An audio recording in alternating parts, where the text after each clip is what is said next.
Selamat sore pemirsa, Anda menyaksikan Headline News pukul 15 waktu Indonesia Barat bersama saya Mercy Wijaya. Pemerintah pusat mengapresiasi penangkapan KPK terhadap Gubernur Papua Lukas NMB yang disebut sebagai upaya penegakan hukum. Pemerintah melalui Menteri Koordinator Politik Hukum dan Keamanan menyatakan penangkapan Lukas NMB tidak berkaitan dengan kepentingan lain selain masalah hukum. Penangkapan ini terlambat karena dulu kan Lukas katanya sakit. Nah, menurut hukum orang sakit itu tidak boleh dipaksa untuk diperiksa apalagi ditahan. Dan itu harus minta rujukan dokter. Tapi sesudah itu dilakukan ternyata Lukas melakukan aktivitas seperti orang tidak sakit. Meresmikan gedung dan berbagai kegiatan lain.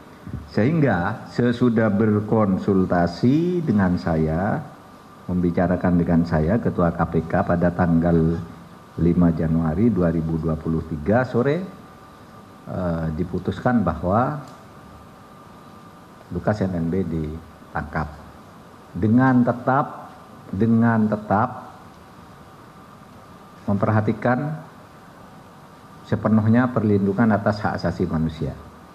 Oleh sebab itu, kalau dia nanti dinyatakan sakit oleh dokter, ya KPK bertanggung jawab untuk menempatkannya di rumah sakit atau membantarkannya ke rumah sakit. Kalau kata dokter memang harus di rumah sakit.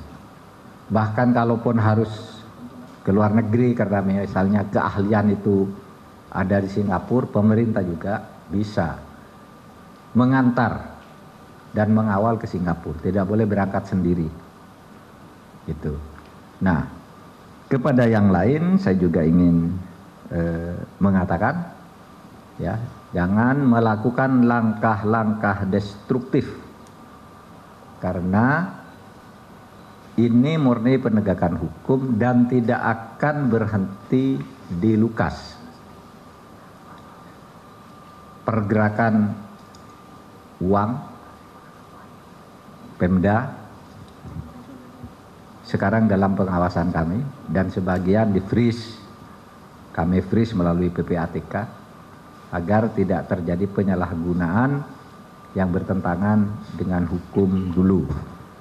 Nah, oleh sebab itu saya minta saudara kepada yang lain-lain, ya, supaya tidak melakukan langkah-langkah destruktif untuk misalnya atas nama pembelaan dan sebagainya lalu melakukan pengerusakan.